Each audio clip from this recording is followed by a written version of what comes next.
ભાવનગર શહેરમાં મુસ્લિમ બિરાદરો દ્વારા ઈદ પર્વ નિમિત્તે ખાસ નમાઝ પઢવામાં આવી હતી। મુસ્લિમ બિરાદરો દ્વારા શહેરમાં આવેલી દરગાહ અને મસ્જિદો ખાતે નમાઝ અદા કરી હતી। ભાવનગર શહેરમાં મસ્જિદ અને દરગાહમાં ખાસ નમાઝ અદા કર્યા બાદ મુસ્લિમ બિરાદરોએ એકબીજાને ઈદ પર્વની શુભેચ્છાઓ પાઠવી હતી, જેમાં નાના મોટા સૌ કોઈ દ્વારા એકબીજાને ભેટીને ઈદ પર્વની શુભેચ્છાઓ પાઠવી હતી।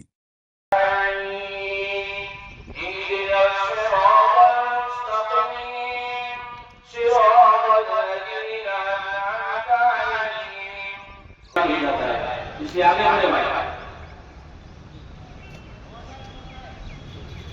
भाई इधर की सबको पूरी करें, दाया भाई मेरे सबको पूरी करें, फिर बाद में पीछे बने रहें। अल्लाह अकबर,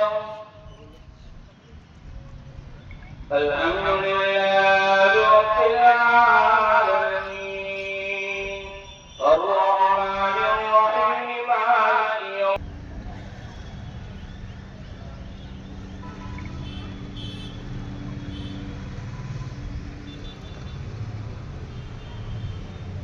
لا إله إلا هو عالم الغيب والشهادة هو الرحمن।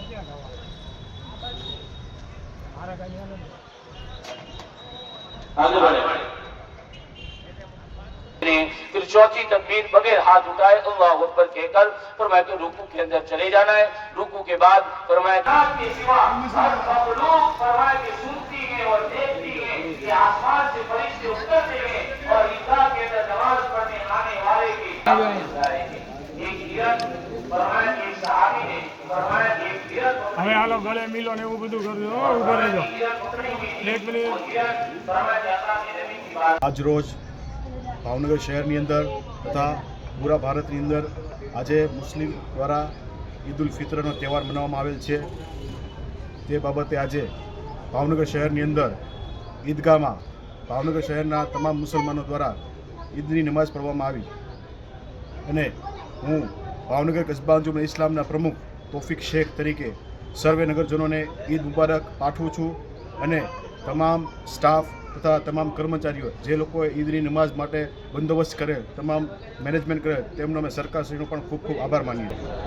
હું લોધી સલીલ ખાન મોહમ્મદ ખાન કાજીવાડ સિપાહી જમાત પ્રમુખ આજરોજ ભાવનગર શહેરમાં તમામ મુસ્લિમ બિરાદરોને ઈદ ઉલ ફિત્રની મુબારકબાદી પાઠવીએ છીએ અને આ ઈદ ઉલ ફિત્ર આખા માસના તમામ રોજા જેણે રાખ્યા હોય એ માટે ઇનામનો દિવસ હોય છે અને શાંતિ, સંયમ અને સલામતી માટેનો દિવસ છે। તો તમામ મુસ્લિમ બિરાદરો તરફથી હું ભાવનગર શહેરના તમામ લોકોને ઈદ ઉલ ફિત્રની મુબારકબાદી પેશ કરું છું।